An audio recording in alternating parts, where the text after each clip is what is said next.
So, Sarah, thank you so much for joining me today on the show. Remind everybody who you are and what you do. Sure. I am Sarah Kimmel. I run a social media platform known as Family Tech. So I am Family Tech on Instagram, on the social media platform formerly known as Twitter, on just about anywhere. YouTube and Instagram are the places I'm most active, but I have a website too and everything. So I've been talking about family technology for many, many moons.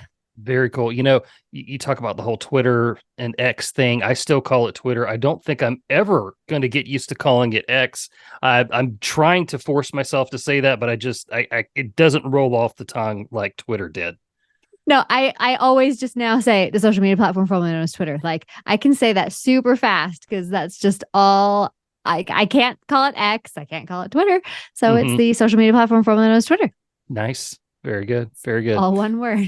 So, what led you to start Family Tech? I know this is definitely something that is absolutely needed. What led you to step up and say, "Hey, I'm going to be the person to do this"? Sure. So I've been an IT manager for over 20 years, and all of the friends I had in my neighborhood and everything would always come to me for technology questions. And at one point, I was like, you know what? I'm starting a blog. It's all going to go there. You can reach me there. So that was back in like 2009 when like blogs were really a thing. And then I've just kind of pivoted over time. I mean, I still have the website and the blog. I still occasionally post on that, but I mostly concern myself with video content, podcasts. I have my own podcast, Family Tech Talk.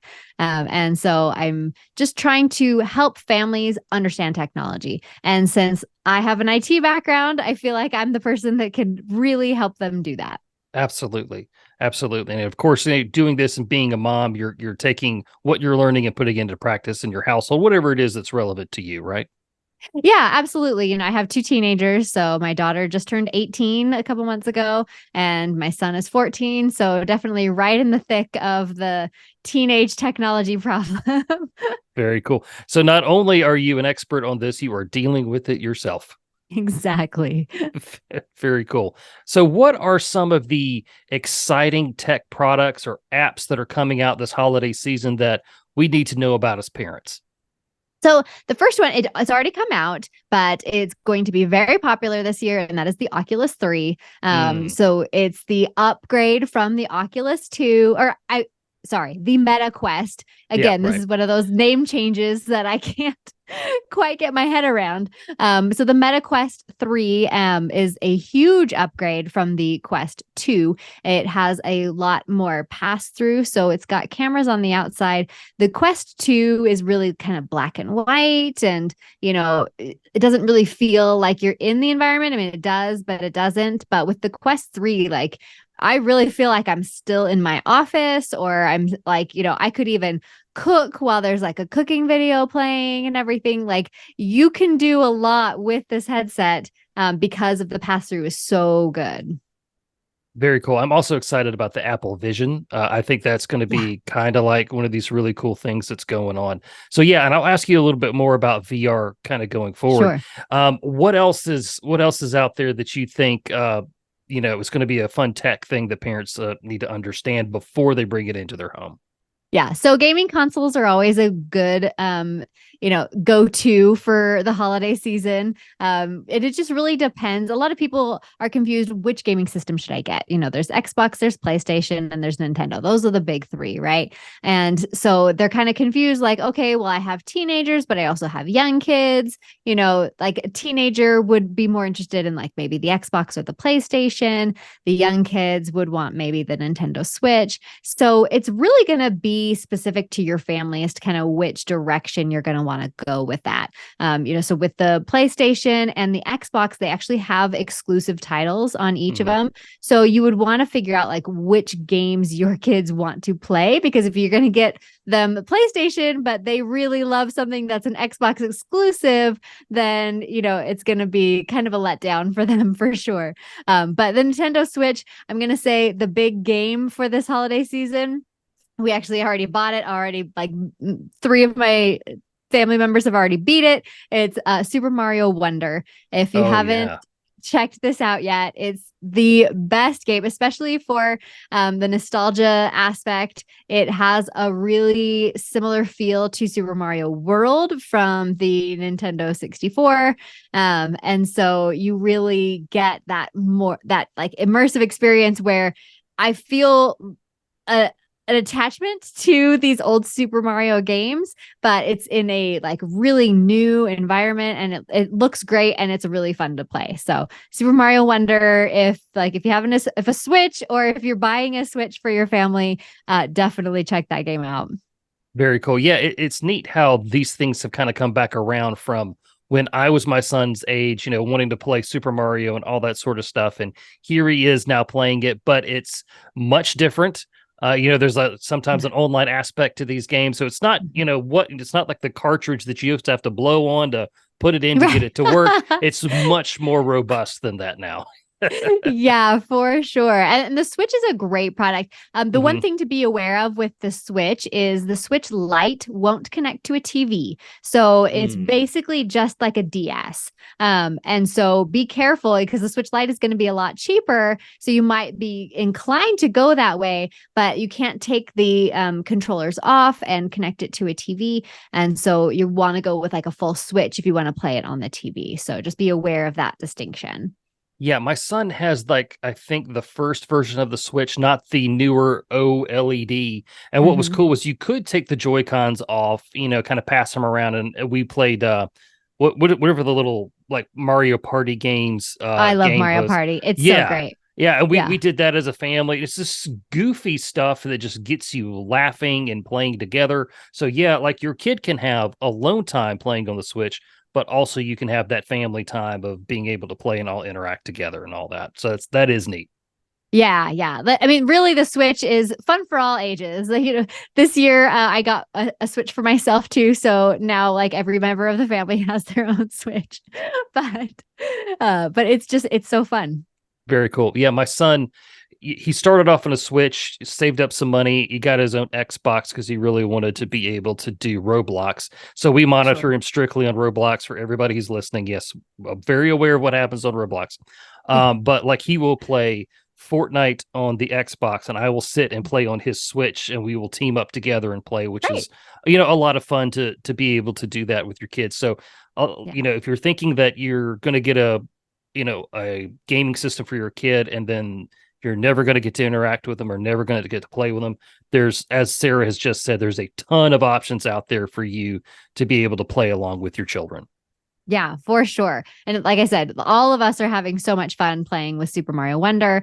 Like there's a Disney game that I'm really liking called Mickey Illusion Island. I'm a huge sucker for Disney stuff, as Yeah, I evidenced can by see in my the background there. background. Yeah. But yeah, so a huge variety for the Switch. But yeah, but if you do have the older teens, you might be looking more towards the Xbox or the PlayStation. Again, just be aware of the exclusive titles for each. Yes, exactly. Any other kind of gift ideas and stuff that you have for us? Yeah, so smartwatch is always a Mm, great yep. window into their phone. Recently got my son a Garmin. So it doesn't always have to be the Apple Watch if you Hmm. don't have Apple devices. The Garmin can there's like the Venue too. If they're really into sports, a Garmin is a really great option. It's actually what I use too for my smartwatch. I love the Garmin's.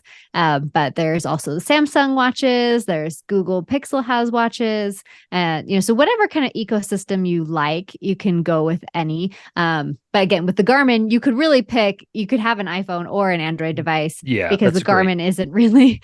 It's fairly agnostic. So, but a smartwatch is a really good tool for kids. It helps keep track of steps. It gives them notifications when their like phone is put away, so they're not just like constantly on their phone. So there's a lot of things that you can do with a smartwatch.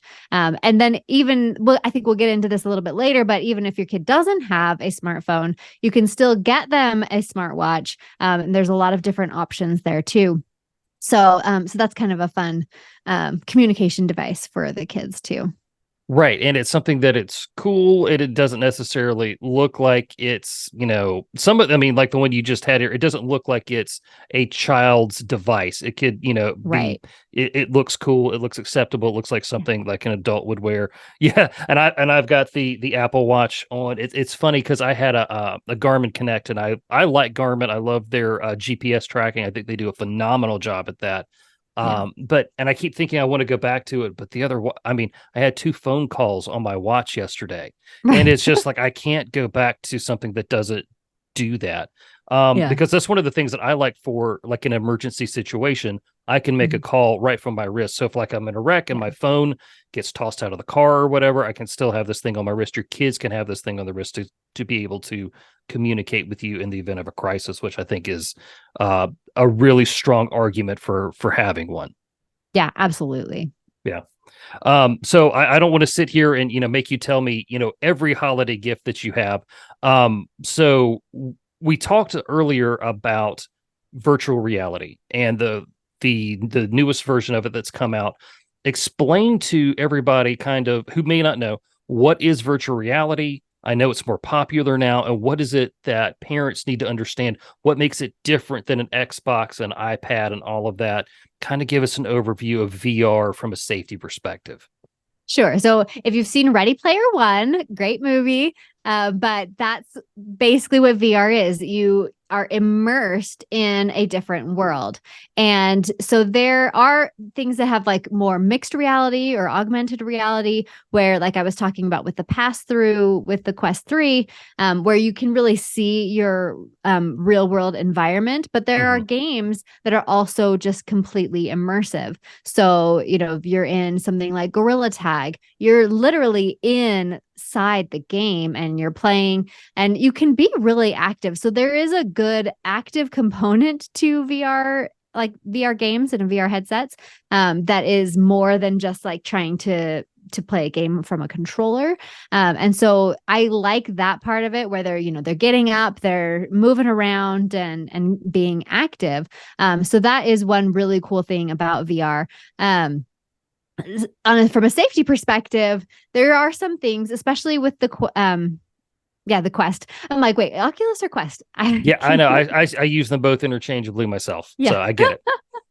Yeah. So with the Quest, you can actually have them Chromecast their gameplay onto a Mm-hmm. TV. So you can be in the same room and you can actually watch what's happening in their virtual world, because that's what the scary part of an adult is. Like, they're in this virtual world and you can't monitor it. You can't see what's happening. You can't, figure out what's going on. And so that can be kind of scary for an adult. So with the Chromecast feature, they can Chromecast it. It's just playing on the TV what they're doing in that virtual world. And I really like to use that, like, oh, hey, you better Chromecast if you Mm-hmm. want to keep playing.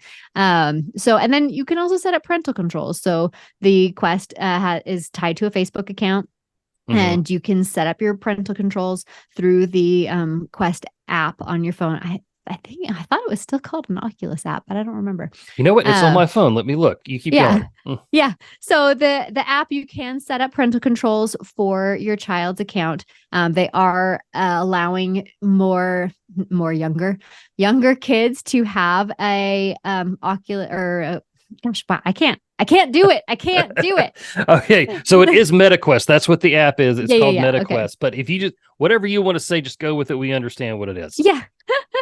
Yeah, the Quest app. And so you can set up those parental controls. You can establish time limits, Mhm. because you don't want them to be in this immersive world for an extended period of time. It's not good for their eyesight. It's not good for, although they're being active, being in that world can be a little disorienting. So you don't want them to, Mhm. live in that world.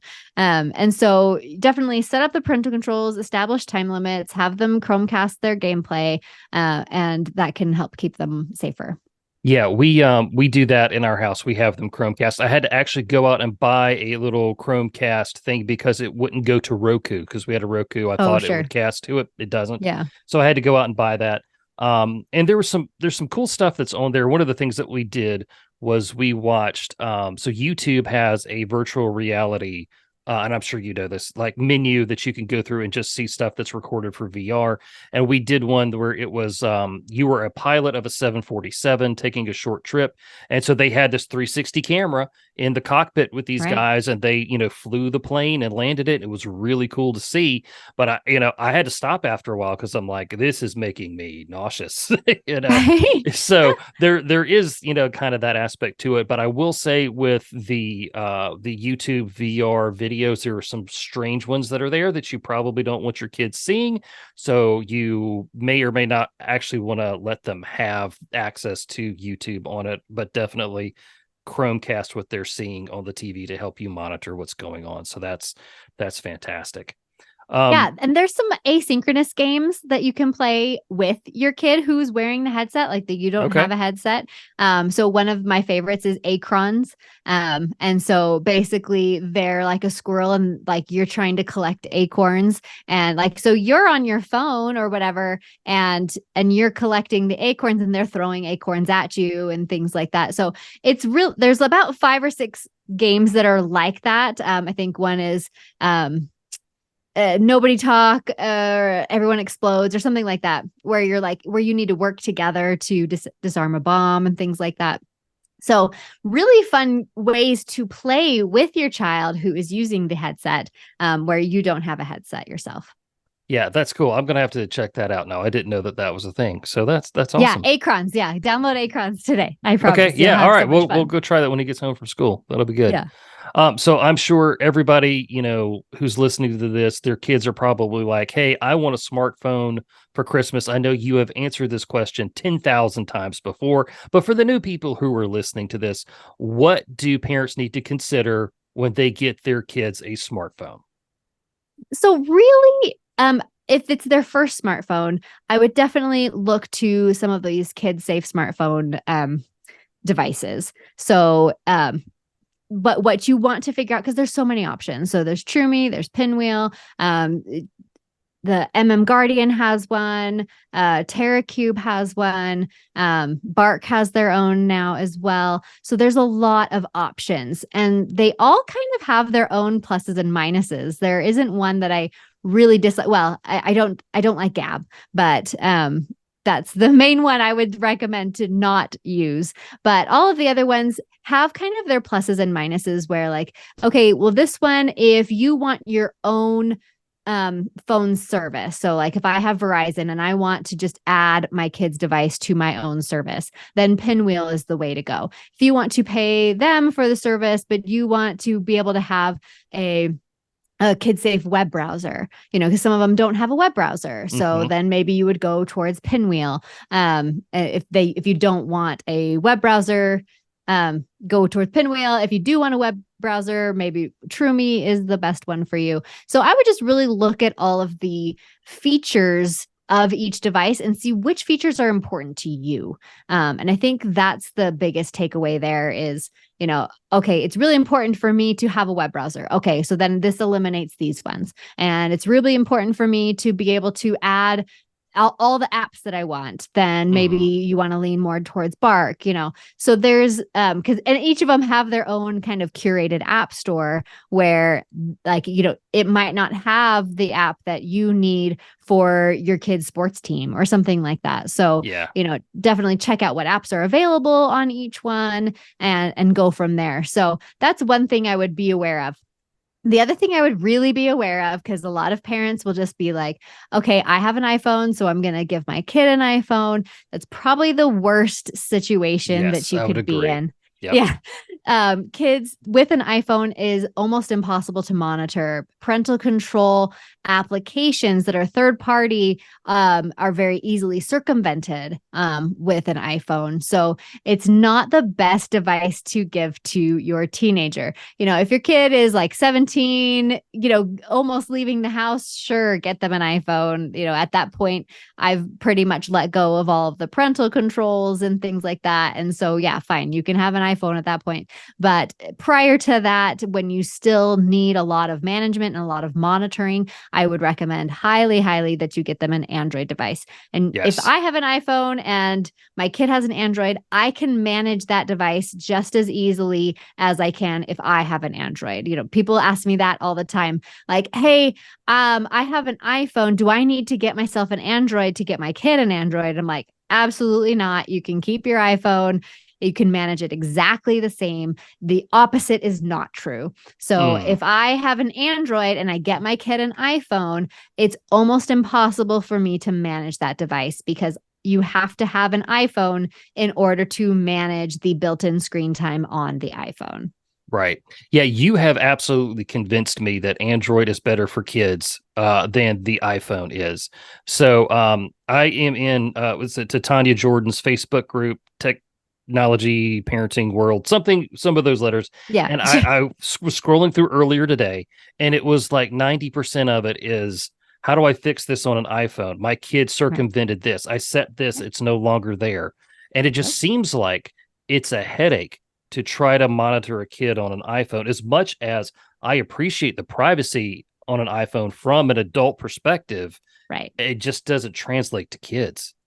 Yeah. And that's what I always say too. Like Apple cares extremely about the privacy of its Mm-hmm. users, even if that user is a 10-year-old. Yeah. So it's going to protect the privacy of your 10-year-old, even from you. Yes. Yeah. And that it's, just, double-edged sword there on that one.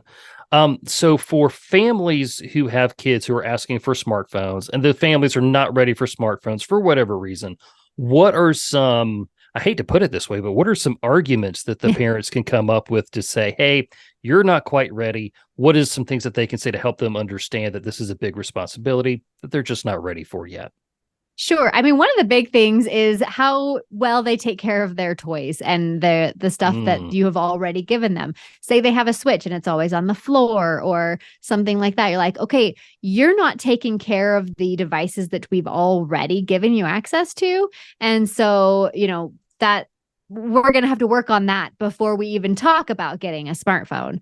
And then the other thing, so I like kind of stepping through different kind of communication devices. So I would start out like, with a kid's smartwatch, hmm. maybe you do I think Trumi just released a They smartwatch. did. Yep. So I would do something like that instead. And like my favorite was always Gizmo, but we're a Verizon customer, so that's a Verizon exclusive. But so we always liked the Gizmo. But my son wasn't bringing the Gizmo to like with him when he would leave the house. And I'm like, well, we're not even going to talk about a smartphone because Right. you aren't responsible enough to bring the device I do want to communicate with you on when you're out anywhere. So, once you are consistently taking care of this device and wearing it when you leave the house and doing those things, then we can talk about a smartphone, and then also grades and homework and Yeah. things like that, just to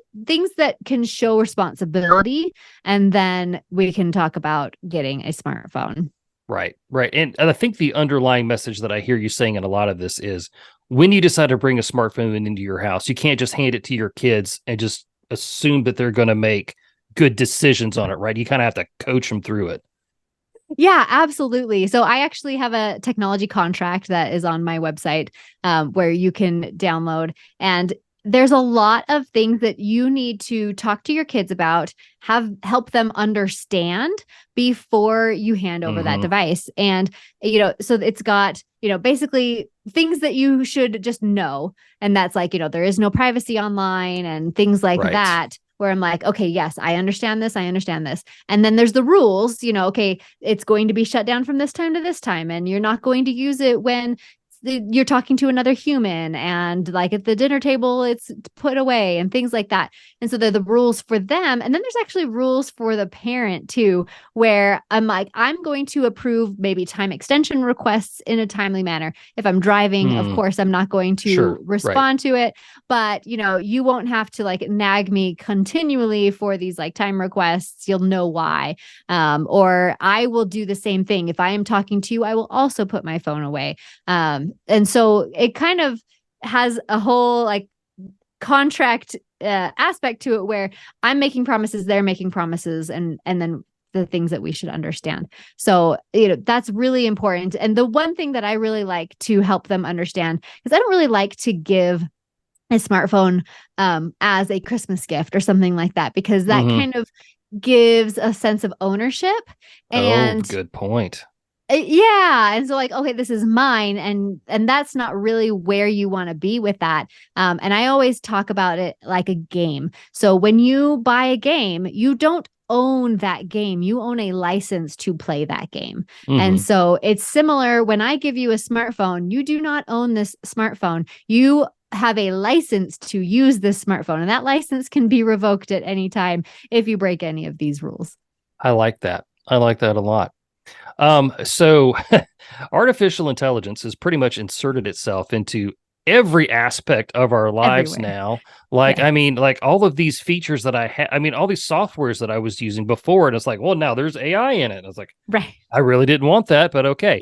So, what is it that parents need to know about understanding AI and how it can affect our kids? I mean, just like schoolwork aside, obviously they can, generate a book report now. But what is it? What are the big things that parents need to know about this? Yeah, and the homework thing for sure. And what I would show your kid is like, I'm going to type in a prompt for, say a book report on Ender's Game or something. That's the book my son is reading right now. So book report on Ender's Game. And I will like show them, okay, so this is what popped out, right?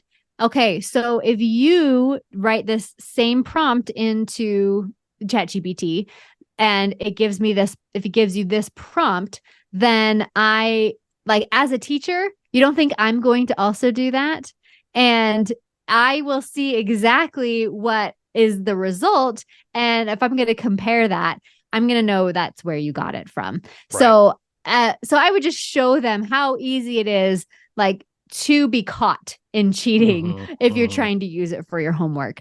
The one thing I would show them, though, is it might be a good resource to bounce ideas off of. Right. So if I'm going to try and brainstorm, okay, I can have like this conversation with AI to kind of bring my thoughts together. And I think that's a really good use for it.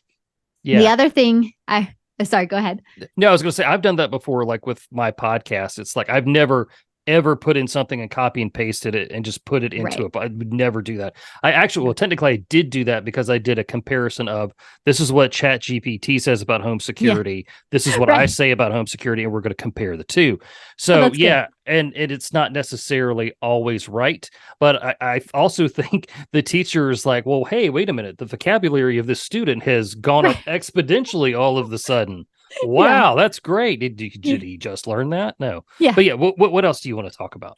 Yeah. And so the other thing I would talk about is almost exactly what you said, is ChatGPT can feel like a search engine, and it's not. It can lie to you. Yes. So you want to be super cognizant of what, if it says something to you, verify that information, because there was a lawyer, I don't know if you followed this case, but it was in federal court. He used ChatGPT. Hey, what's some case law for this? And ChatGPT was like, here's some case law for you, boo, I got it. And he submitted that to the court. And the opposing counsel was like, where are these cases? I can't find, because ChatGPT came up with case numbers and everything like that. And they're like, we can't find these cases. And so then he goes back to ChatGPT. He's like, these were real cases, right? And ChatGPT's like, yeah, of course they're real. And so people don't understand that it's a language model. It's basically telling you, putting words together that it thinks is a good response. And whether those words that are together is a good response is a fabrication, it doesn't really care. So it's just going to, be the helpful robot that it is. And so definitely verify any information before submitting it to a federal judge. Yeah, that seems, Sarah, that's one of those things where it's like, that just seems obvious. Right. But then that's how we get a news story about this thing, because it wasn't obvious to somebody else. Yeah, I would love to see a judge absolutely rip some lawyer apart for doing that. I would pay for that. Yeah, That judge that's did. He oh, did. that's great. That's great. All right. So, being an IT professional, child safety advocate, a mom, what are your what are your concerns going into 2024? What is it? What's on the horizon that we need to be aware of? My big concerns are actually just the legislation that is Mm, coming up around social media and trying to protect our kids and things like that. The legislation is off, like it's not hitting the right mark, mm, and it keeps getting perpetuated in all these different states. And so that's like the one thing I'm going to be really keeping my eye on is these different states coming up with these different rules, because it's going to really affect how social media companies are run, whether they're going to just eliminate their different states' access to these tools. And we've already seen that. I mean, I'm not mad about it, but like Pornhub, if I try and go to Pornhub in Utah, it says, sorry, your state doesn't allow this access. hmm. Like I would have to verify my age, and they don't want to have to like make people do that. And so they just cut off Utah's access to it. Right. Yeah, that you just look at that intent right there. Like they just don't want to even, it's just a verification of an Yeah. age. And you don't Right. want to do that. That's a huge red flag. Yeah. Yeah. Yeah. Yeah. So so like I'm not mad about them like deleting Utah, but I can Hmm. see this happening with, Instagram, Facebook, and this is going to limit people's access to protected free speech. And so it's going to be messy in the courts in 2024 is what I am predicting for For all these sure. technology companies, and even for AI, because Biden just signed a presidential order about different rules for AI, and so all of this, it feels like it's kind of coming to a head, and we're going to have to figure out what needs to be legislated, how it needs to be legislated, and what we're going to do. Right. Yeah, no, isn't TikTok still banned in like Montana or somewhere? There's some random Yeah, I state that believe so. you can't do Yeah, I think anything it is with it. Montana. Yeah, you're right. Yeah. Yeah. I guess that's still banned. I don't know. Huh. But Yeah. yeah. Yeah, like how do you enforce that? Like I don't that's just yeah. Yeah, that is going to be a headache because you're going to have all these sets of rules for, like the federal, then the state, and then gosh, maybe even some mayor in some town is going to say, "Hey, you Right. can't access, Instagram anymore from Right. our town." Like how do you do that? Yeah. Yeah. Yeah. Yeah. So the legislation is definitely something that I'm concerned about. The other thing that I can see happening in 2024 is subscription overload. Mm, And, we're all going to be looking to either consolidate or to just pick one. And, we're all tired of paying a fee for this and a fee for that yeah. and a fee for that. And, so I don't know what kind of thing we'll see, but like especially for streaming services is where I'm seeing it affected Sure. the most, where I think we'll see a lot of consolidation of different streaming services. We're already kind of seeing it with Hulu, ESPN, and Disney Plus. There's going to be by the end of the year an app that like kind of rolls them all into one. Hmm. So it's going to be in beta, but they're all owned by the same company. But I think we'll Right. just see more of that consolidation where you have a subscription to Peacock and Paramount Plus and things like that for like different channels, and then I just see a more roll up starting to Right. happen Right. And that's where what we were all trying to avoid with the cable right, companies. It's exactly, like, oh, I have to pay for this tier or this tier or this tier. And now we're right, just doing that directly with Disney instead of indirectly through the cable company with Disney. right, That's what we're doing. Yeah, yeah, I could definitely see that. I could definitely yeah. see that. And then the same thing with social media. There's so many different social media apps, especially with the downfall of the social media platform from known as Twitter, where we're seeing a lot of different apps trying to kind of compete for that space. We've got Threads and we have Yeah. Mastodon and all of these things. And so when are some of these going to start dropping off? And again, a consolidation of sorts into like okay, these are the main social media platforms that people use. Right. Yeah. And there's going to be a brand new one that comes along and it's Right. going to be like it's even different. I will say that like for Facebook to have lasted as long as it has, because it was like one of the first ones and it now gone into virtual reality. You've got to Yeah. look at what is their next. They tried the metaverse didn't work. What is going to be their next thing? And I'm thinking like there's not enough humans to keep their business model running. So like what are they going to do next? How are they going to pivot? What's that going to look like? And what does that do Right. for free speech, which is the point you were making just a little while ago? What does that do Yeah. for any of us? So I Right. mean, I think 2024 is going to kind of be a wild year when it comes to all of that, plus virtual reality and artificial intelligence and all of that sort of stuff. So For I don't sure. know.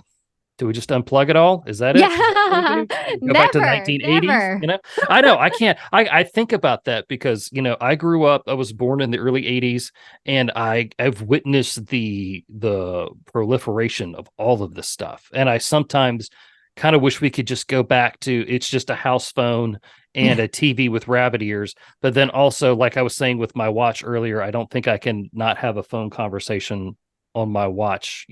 So Right. it's funny how it's embedded itself, and we got to teach our kids how to use all of this stuff and what it means for them, what it means for their privacy, what it means for their development, their relationships, and all of that. So Yeah, it's for sure.